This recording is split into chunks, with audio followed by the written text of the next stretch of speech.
Welcome to the Osmo Early Bird Podcast. It's your old pal EMAC coming to you with Thursday NBA action, and I am rejoined. I'm speechless. I'm stuck on speech with one Adam Ship My Money Share.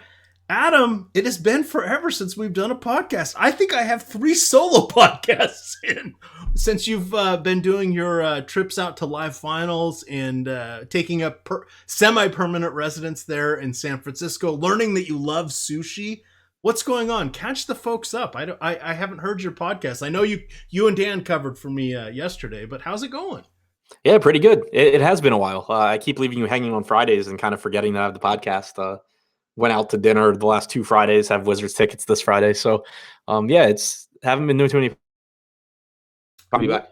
We'll see about getting a fill-in host. We do have a nice Saturday game. Of course, I have been spending an hour and a half writing up all my notes and then going over all my notes on the podcast. We've had some nice feedback for that. It's sort of rapid fire and everything everybody needs for a foundational podcast. And I've had a few people, Adam, surprised that I can actually analyze and break down the games. They forget I've been doing this for now 30 years. This is my 30th season of fantasy basketball. DFS, it's my 7th or 8th. But 30 seasons of NBA fantasy. I kind of know what's going on. I may not be the best, but I can lay out the foundation at least. Yeah, no, you do a good job. All right, I was not fishing for compliments, but bonus points for you.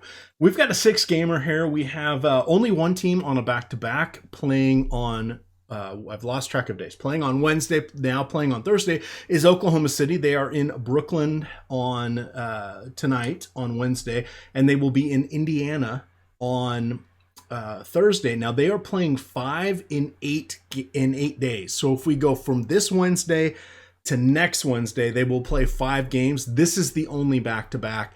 And I think there may only be one other on the road. They have just gotten off a road swing. So heading into tonight's game, they had not played since, I believe, Friday. So they had or Saturday. So they had a few days off. Things are nicely spaced out with that early start to the NBA season. So that's pretty solid. We, of course, are going to go by position here on the Early Bird Podcast, as we are wont to do to keep things organized. We will be utilizing the DraftKings pricing and positions, just so we have a reference point. We only have 3 of the games with Orlando is playing on a back-to-back. We only have 3 games that have their lines up at this point. Orlando is... Are they in Washington tonight, or are they in Orlando?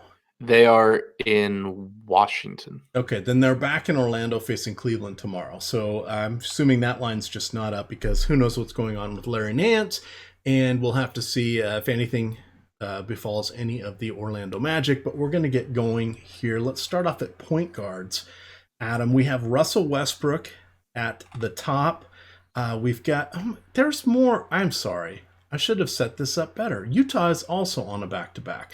They are in Phoenix Wednesday. They are at home in Utah on Thursday, hosting Minnesota. I'm now double checking to see if anybody else. No, just those 3 teams are on back-to-backs. My sincere apologies.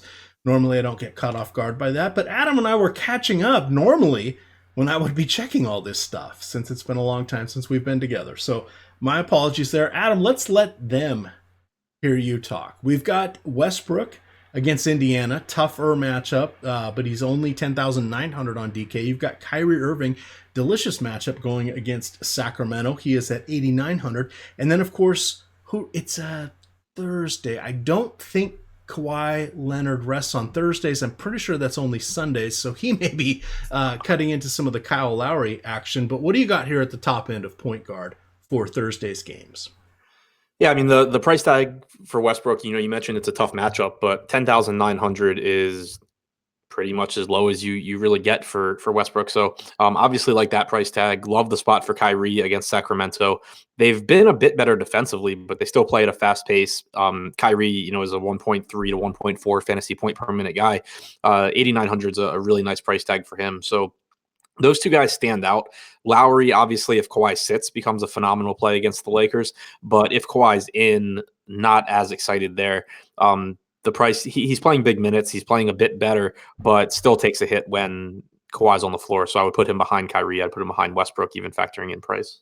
All right, a couple of the guys carrying the Q tag. One is Kyle Lowry. He is downplaying let's see, it says courtesy of the DK player pool here, downplaying his ankle injury following Monday's loss. Left the game in the first quarter, did not return. Sounds like things were precautionary. So we'll have to see with him. That's a question mark, but the price at 7,700 is still intriguing with Kawhi there. We have Jeff Teague, questionable. He missed, he has not played since the 10th. He just did miss the last game for Minnesota. He's still dealing with that on and off issue with his foot, toe, ankle. It's kind of a general injury at this point. You've got Derrick Rose, who also missed the last game for Minnesota. He's dealing with an elbow. He's listed as questionable. This is a back-to-back for Ricky Rubio. He has missed a couple games with a hip injury. He's coming off that hamstring injury. We'll have to see what happens with him in the back-to-back. I'm guessing he'll have a soft minutes limit of 20 or so against Phoenix. That game is not yet tipped off. We'll have to see what happens against Minnesota there. But if Minnesota's going really thin and they get some early people ruled out, it would not surprise me for Rubio to play limited minutes once again if he does in fact take the court. What do you like here in the midterm? You've got, or the mid tier. We've got Luka Doncic. So here's our question about Doncic. Literally had the worst game possible.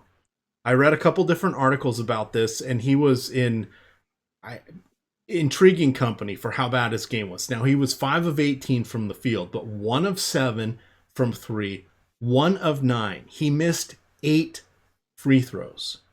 That's not something we see from him. He's an above 70% shooter. That is just unbelievable. And then after the game, there was rumors or stories of him potentially punching something metallic. We don't know what's happening to his hand. I was telling Adam before the show, how is he going to pick between Doncic and Jokic? If Doncic is dealing with a sore hand, God forbid there's a boxer's fracture in there. Hopefully nothing happened, but he's 20 years old. He's a hothead, coming off literally the worst game he could possibly have. What did he have? Like 1 million turnovers. It was brutal, Adam. He and Lauri Markkanen broke the hopes of a lot of us. Doncic had 9 turnovers. Think about that. 1 for 7 from 3, 1 for 9 from the line with 9 turnovers. He still did manage 30 fantasy points. That's the really impressive part. I mean, obviously it's terrible for his salary, and it was just a beyond awful game, but that he can score 30 fantasy points with that kind of game just kind of shows you how high the floor and the ceiling are for him. But, obviously keep an eye out for news. He did say that he's not 100% healthy anyway. So that's concerning. The flip side of that is he's now $8,400 on DraftKings. And we talk about it all the time that at the end of the day, it comes down to pricing and, pricing more than anything. You could tell me Luka Doncic is playing at 60%. And if he's actually going to play, there's a price point where I would still roster him. Not saying that that's $8,400, but just making the point that more than anything, the $8,400 price tag is what we care about. And especially if people basically knowing he's dealing with an injury, I just want to pay attention to ownership and try and get a gauge on where people really are on him, because he was 42% owned on DraftKings at $8,800 against the Spurs. He obviously disappointed everyone. If people are going to read too much into that and not take any chances on him and everyone just shies away, then by all means, I'll take some Luka at 8,400 and be ahead of the field and, hope that he goes back out in there and does what Luka does. But if everyone's going to, if he's going to be like 40% owned again, then I'm fine coming in under and just not hoping he's actually injured, but, hoping that he is ineffective again. And that's absolutely a great point. We don't know what's going to happen with injuries. We've got a lot of questions with minutes. And if people shy away, let's look to the Lakers. Let's talk about Rajon Rondo. He is at 6,800. I don't know that I want to pay that price, but he has played 30 plus minutes in his last 6 games. Played 31 in the last one against Chicago. #revenge. But LeBron had an amazing game. We don't know what's going to happen with these guys. It's getting very dicey. But if you are willing to accept the risk, if you're willing to understand that there is variance in this and that it is good to have these guys when they're low owned, well, hey, this is just getting you ready for MLB DFS, which we're only 2.5 weeks away from. Adam, do you what is your take on Rondo? and just an in general take on the Lakers overall here, because they're not mathematically eliminated, but they're all but eliminated here. And I was not expecting JaVale McGee to play a boatload of minutes. I was on Wagner because he was so cheap. I don't know. I don't know that I want to go to anybody on LA, and we've just have 12 teams in our player pool. Yeah, I mean the thing with the Lakers is that right now, I doubt Luke Walton knows what his rotation is actually going to look like in this game, because I think a lot of it's going to depend on how the game is going. You know, if you look against the Bulls in the last game, Kentavious Caldwell-Pope played 31 minutes. He played basically the last 16 minutes or close to the last 16 minutes of each half. But if you look a little bit closer, to start the second quarter, the Lakers went on a 16-2 run. To start the fourth quarter, or partway into the fourth quarter, they went on a 21-9 run. So I have no confidence that you get that many minutes again. Like, what if the bench unit doesn't go nuts and doesn't go on a run? Does he still play all those minutes? You know, the same can be said for basically, you know, for a lot of different people here. So it's going to be a concerning team going forward, a team where, you know, even in good matchups where there's upside, you're going to want to be careful being too confident in any one guy's minutes. It was good to see another 31 minutes from Rondo. So I think that projecting him around 32 minutes here is, you know, pretty reasonable. Same goes for LeBron, who played 33 minutes. McGee, again, he's the way you want to handle these teams where you have inconsistent minutes is you want to, you know, roster guys when they're not popular and then fade them when they are. So I think that probably you'll see a pretty popular McGee coming off of that game. It's a spot where I'd probably want to like come in around the field and, you know, maybe make some lineups that do have Wagner at low ownership and stuff like that. But as far as Rondo goes, you know, I do think that 6,800 for him is reasonable, but I would still put him behind like Jamal Murray at that price point. All right, let's And go behind to Darren Collison. Okay. Okay, that was kind of the next guy I was looking at here. You've got Collison, you've got Clarkston, you've got Sexton. Cleveland is a mess. They keep listing Tristan Thompson as questionable. He has not played in 2 months. Literally 2 months. The last game that he played was January 16th. I don't know that he's going to play again this year. Cleveland doesn't care. You've got Larry Nance dealing with a rib issue, 5,300. God, if he plays, that's great. But I don't know that he's going to play. So now we're left with guys like Brandon Knight I don't want to say out of nowhere, but in his last 3 games, Adam, 26, 24, 26 minutes, 23, 27, and 30 fantasy points. Tough matchup there against Orlando, but they're on a back-to-back. Do you like anybody from the Cleveland backcourt? You willing to go with DJ Augustine, who is on a back-to-back himself, but he is checking in at the low price tag of 4,400. These are some nice price points here if you're willing to assume some risk. Yeah, I mean, DJ Augustine at 4,400 against Cleveland is perfectly fine. It's just too low of a price tag, and I think that you'll see more, you know, like 30-minute games out of Augustine now that Briscoe is out for the season. I don't think that they actually want to give Grant more minutes than they have to. Colin Sexton on the other side, it's a tough matchup against Orlando, but he should get plenty of minutes here. He's still inexpensive. Should have a usage rate around 25, 26%. So either one of those guys, I think, are perfectly fine value. All right, we got a couple different Osmo promotions here, so we're gonna pause before we get on to the shooting guard here. But if you go to the Osmo_COM on Twitter, that's Osmo_COM, you can see the pinned tweet. Now, this is another giveaway we've decided to do here in honor of spring break.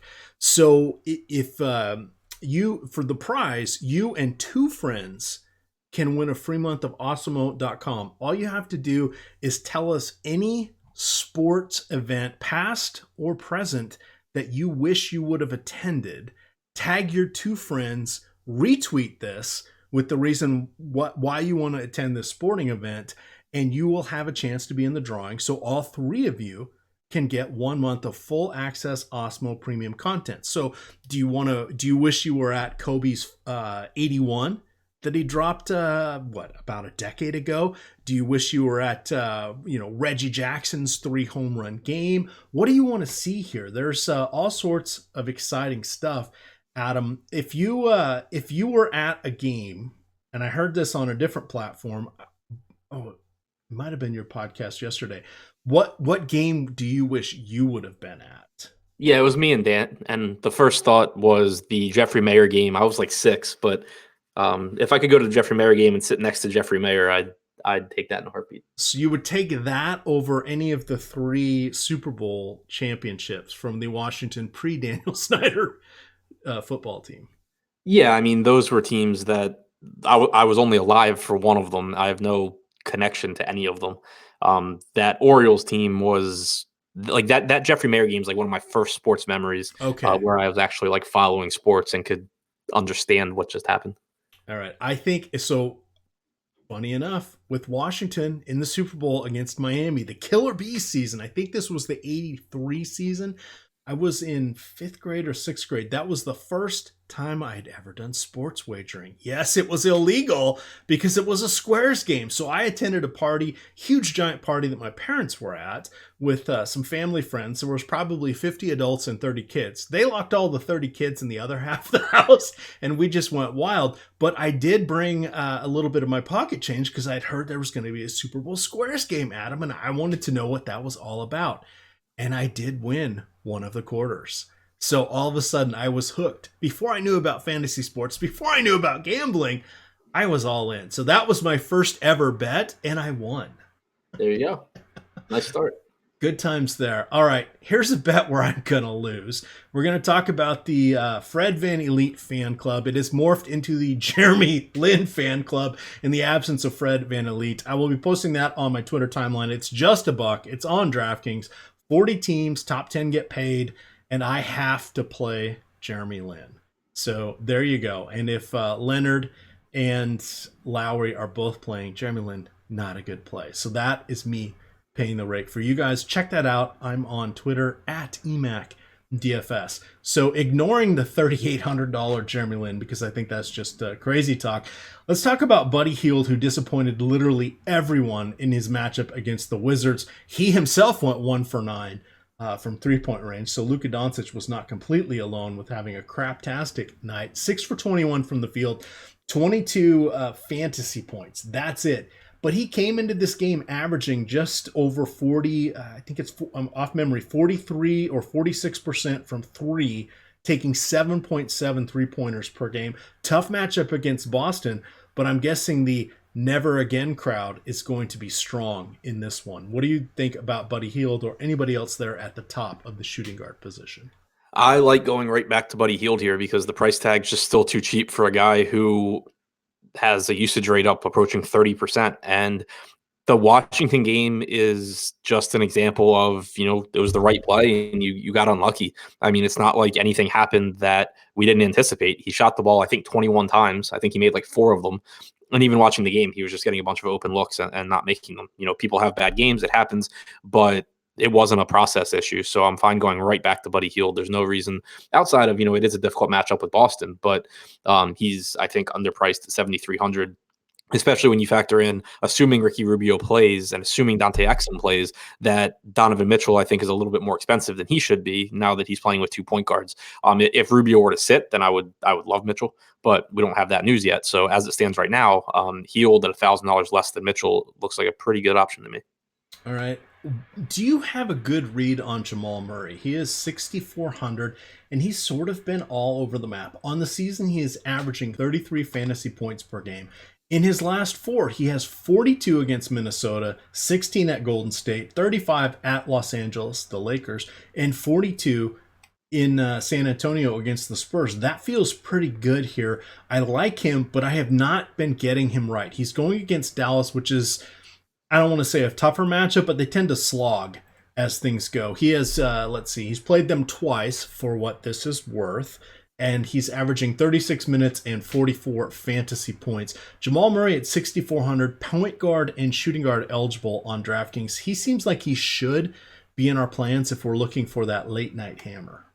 I don't think anyone has a real good grasp on Jamal Murray. It's just he's a streaky shooter, but when his shot's going in, obviously his upside's through the roof.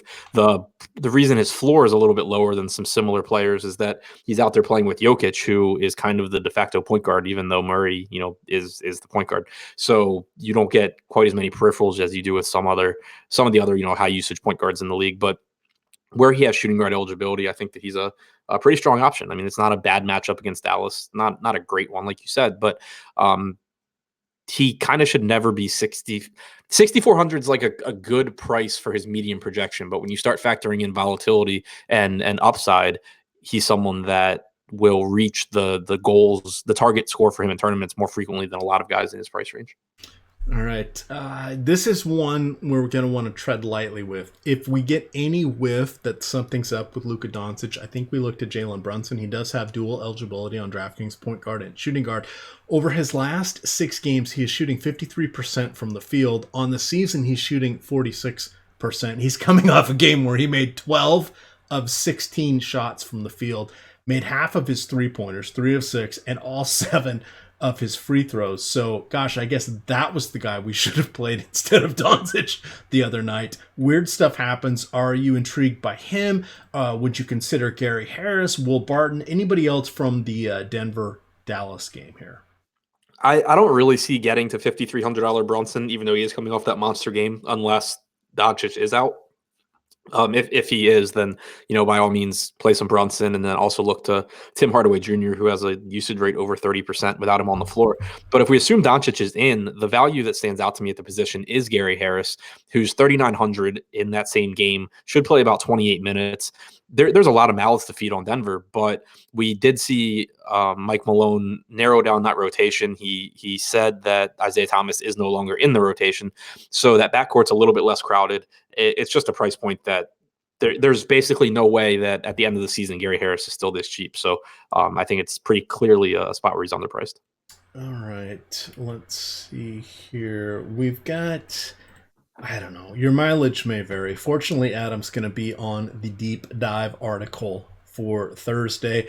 We've got some duds here. There may be, I don't know, shine them up and maybe somebody could turn into a diamond. You've got KCP, Kentavious Caldwell-Pope, coming off a huge game. He's 3,500 against Toronto. You got Brandon Knight, 3 good games in a row. He's shooting guard eligible as well as point guard eligible. He's 3,500. Cory Joseph, you never know what you're going to get, but let's not talk about Cory Joseph. Anybody else here at the bargain bins salary before we head on to small forward? No, I think Harris is the one that really stands out to me. All right, let's get on to small forward. Well, let's not bury the lead. What the hell's going on with LeBron James? Just checked 538. The Lakers, even though they did win, still have a less than 1% chance of making the playoffs. What do we do with LeBron? 10,500, fairly priced. Not the best matchup, but he has put up 58, 64, 53, a little dyslexia rearing its head there, 49, 64, 58. He's just putting up monster numbers, and 3 of those are above 50. His last 3 where he's not topped 33 minutes, Adam. What are we doing with LeBron? Is he tournament only at this point? I definitely think he's tournament only because, I mean, they came out and said, 28 to 32 minutes with the caveat that if he chooses to play more, he can. But, we saw 33 minutes in a competitive game last time out. It's a game at Toronto where, not predicting that it's not close, but it's less likely to be close than, if it were in LA. And also you have, if you just look at the guys around them, for one, you have Paul George at 9,700 who, he has his own issues going on right now. And it's a difficult matchup for him as well against Indiana, but $800 less for Paul George playing, probably 6 minutes more than LeBron. That's tough to sell me on LeBron. And then you get Kawhi for $1,000 less than George in this, phenomenal matchup against the Lakers. So, if you're looking for floor, I don't really see how Kawhi for almost $2,000 less than LeBron isn't a better play. Kawhi is actually an interesting one here because the Lakers are going to go down swinging, and it certainly seems like they will. Let's just see. So Toronto is playing on Thursday. They do not play again until Sunday. Okay, so I would think nobody is going to sit, but I'm guessing, wait for it, Adam. Sunday, Toronto plays at 4 o'clock. Monday, they play at 7:30. I'm going to just speculate that Kawhi sits out for the 4th Sunday in a row. We'll have to see for that one. But I think, looking to Kawhi is definitely an interesting one here. Anybody else here down on the cheap end here at small forward? You're looking at Shetty Osman, who continues to perform well in the absence of Larry Nance, he has put up 39 and 40 fantasy points in his last 2 games. He has played at least 32 minutes in all of his last 10 games. He has not topped 36 minutes, but that is some steady court time and something you can put a price on. I think we're reaching the tipping point at 5,700 on DraftKings, but I'm not afraid to go to him with Orlando on the back-to-back. Yeah, I mean the minutes have been really nice. He's been playing pretty well. It's a difficult matchup, but no issue getting there. I do think Aaron Gordon is underpriced once again against Cleveland. It's a pace down spot compared to where it was, against the Wizards, but it's still a really bad Cleveland defense, and Aaron Gordon is still pretty cheap, playing big minutes. Orlando looking to grab that 8 seed in the East. So Aaron Gordon I like quite a bit. And just checking in on that game, midway through the third, Aaron Gordon has played 21 minutes. He had been dealing with, I think it was sore ribs. We'll just have to double check he doesn't get bonked with an elbow or something. But on the back to back, be cognizant of that. But he does seem like a reasonable option here as we try to look down here for some scrubs. I'm not seeing anybody pop out. Adam, you could look to Keta Bates Diop if the whole host of Minnesota Timberwolves guards are out again. He has had a couple nice games. He is at 3,500. He has put up 23 or more fantasy points in each of his last 3. He is averaging 34 minutes in those games. We're going to need a bunch of people to be out for him to be somewhat intriguing, but it is possible. If Doncic is out, I think that at least secures Dorian Finney-Smith for upwards of 30 minutes. He is still not one of the better per minute producers, but 30 minutes at his price point, getting about 6.5 fantasy points per game at 3,400, getting 30 minutes. I think we can consider that. Anybody else here as you scroll up and down the price sheet for small forward? I agree on Finney-Smith if Doncic were to sit. He actually, since the trade, has averaged about 0.9 fantasy points per minute without Doncic on the floor. And he would, I think, play 30-plus minutes with or without Doncic. They're just more productive minutes if Doncic is out. So regardless, I think that you can actually, if good value doesn't open up, you can look to $3,400 Doncic. But not Doncic, Finney-Smith, but if Doncic is out, then it just makes it even more appealing. All right, moving on to power forward. 2 intriguing spots we're going to look at. A bunch of these guys are multi-position eligible, so let's talk about 2. We have it. Kevin Love, who when he does play is seeing about 28 to 31 minutes. He's been putting up some phenomenal numbers. Let's see. Here are his minutes and DK fantasy points for his last 4. He is not playing on back-to-backs, but he does have 29 minutes, 43 fantasy points, 31 minutes, 32. That was against Miami. Not the greatest. 31 minutes, 55 fantasy points. Hey, that was against Brooklyn. 23 more points in the same amount of minutes than when he was in Miami. And then against Orlando, put up a 40-burger in 29 minutes. He's putting up some amazing numbers when he is playing. I don't mind going here, but he's now at 8,100. That's a little tricky. At 6,900, you've got Pascal Siakam, who has dipped down in his production just a little bit lately as the price has gone up. So his per price production is not as golden, but he has still just been phenomenal this season as he's breaking through, averaging 16.5 points, 7 boards, 3 assists for 33 fantasy points per game. Would you go with Doncic or would you go with Kevin Love? Pardon me. Now I'm talking about Doncic. Would you go with Siakam? Or would you go with Kevin Love? I think it's really close. I think that I would slightly lean Siakam where he is, $1,200 cheaper than, or, over $1,000 cheaper than Love. Just a more favorable matchup. He should play more minutes as well, assuming that the Lakers can stay in this game.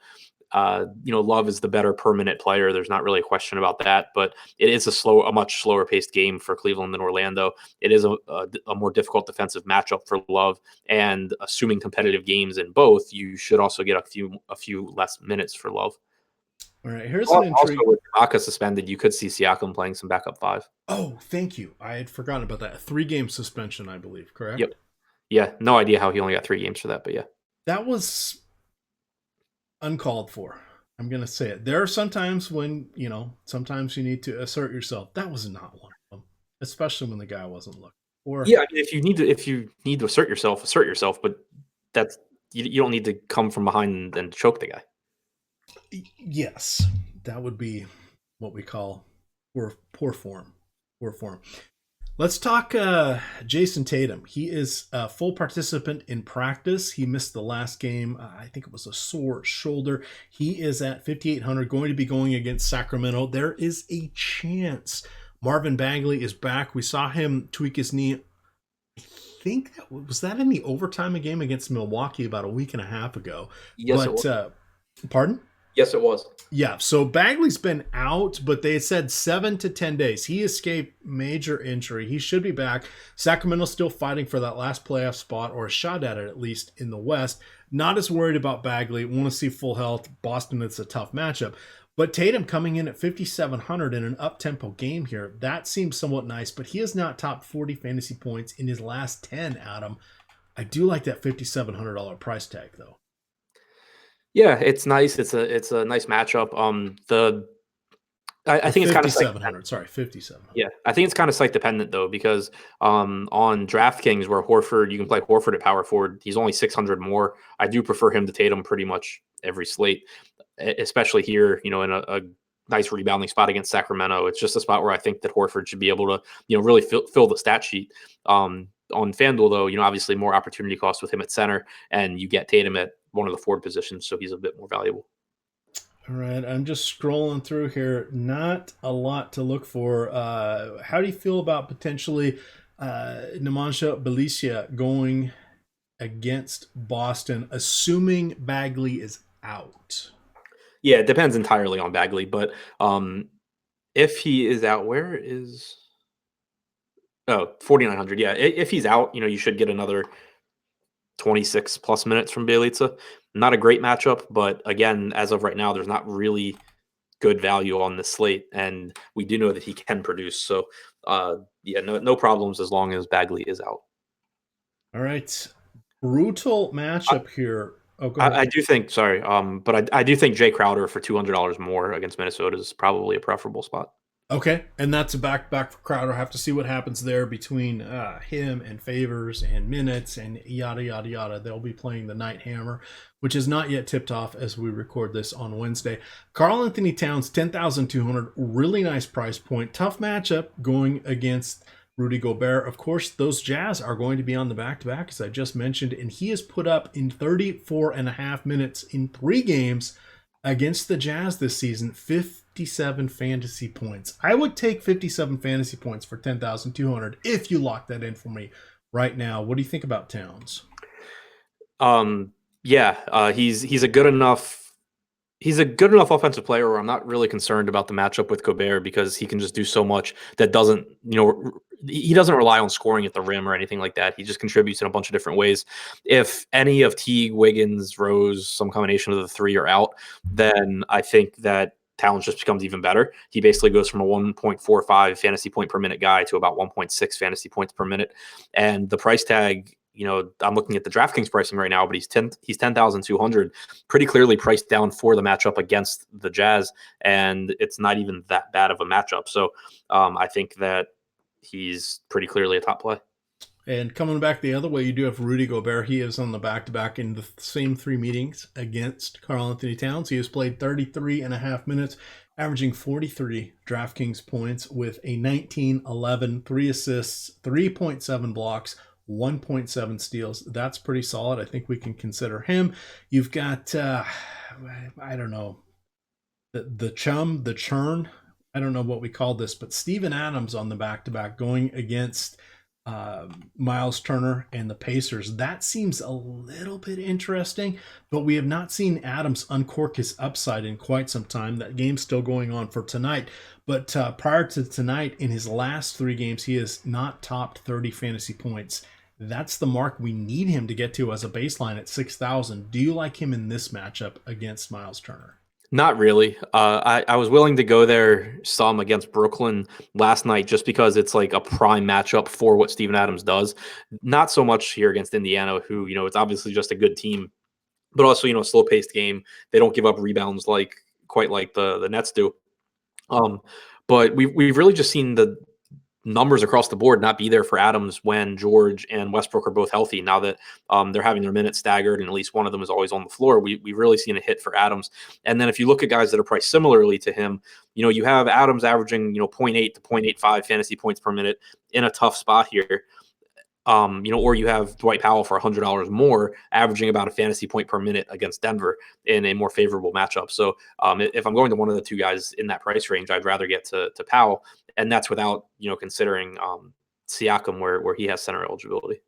All right, now I know everybody that's still with us, still listening, is asking, EMAC, you're missing a couple of the guys. Well, I'm going to throw one low end out, and then I'm going to turn Adam loose on our last two prime options. Willie Cauley-Stein, 5,500 going against Boston. Somewhat intriguing. A very nice, roster filler. Now, on DraftKings, you lately have wanted to play two centers more often than not. It seems like the centers are somewhat discounted dramatically. On Yahoo, the centers are discounted, not as dramatically. And then on FanDuel, well, that's where it gets a lot tougher. But Willie Cauley-Stein at 5,500 is very, very intriguing to me going against Boston. But let's talk about the high-end options. You've got Nikolai Vucevic going in a back-to-back, but he's against Cleveland. And you've got, and I misspoke, not Nikola Vucevic, Nikola Jokic. What are you going to do here with the Knicks? I was like, with the Knicks. Yeah, it's really close for me. I think that I would give a slight edge to Vooch where he's cheaper, just because with Denver basically fully healthy now, we've seen Jokic come back towards like a 1.5 fantasy point per minute rate, which is about where Vooch is as well. I think the matchup is a bit more favorable for Vooch. Tristan Thompson, Larry Nance, and Matthew Dellavedova were actually all just ruled out. So you still have that depleted front court for Cleveland. It is a back-to-back for Vooch, which isn't super appealing. That's the one knock there. But I think that him and Jokic are pretty close, but I'd give a slight edge to Vooch. But I'd rather just save money from all of them and go down to Gobert or Marc Gasol, who is 5,900 in that mid-range without Ibaka. So it's kind of like Towns, Gobert, Gasol as my core center plays as of right now. All right, I think that is going to do it for us here. Wow, 6-game slate. We have a lot of questions. We have some good plays here. It's all going to come down to lineup construction. Let's not forget, this is the Early Bird Podcast, the foundational podcast for all of you that want to sneak peek the night before any of the games, or if you're out at the gym, you're commuting, etc., before you can get to your desk at work and sneak in a little bit of the DFS NBA strategy show, which will be starting at 9:15 on Thursday morning. That will have one Dave Loughran, you know him as Lofty D, along with Josh Engelman. And then, of course, we got you covered all day. We've got a very exciting slate here. So you're going to get the deep dive with Adam. That's going to come out in the afternoon. And then you got the deeper dive with Adam and Lofty live in front of the paywall.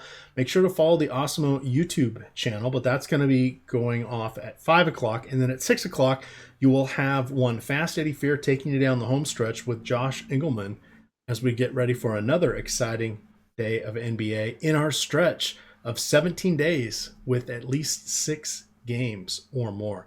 It's very exciting, and then we're going to be into baseball before you know it.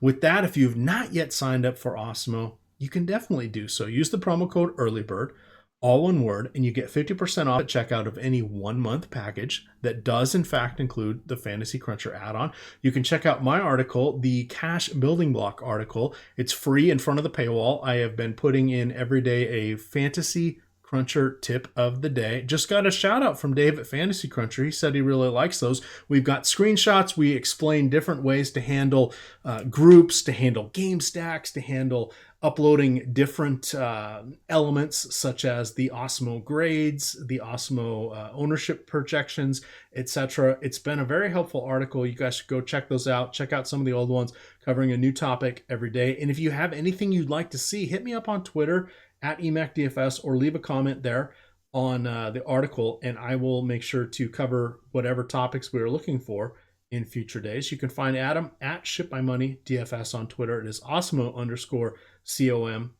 With that, gamers, good luck.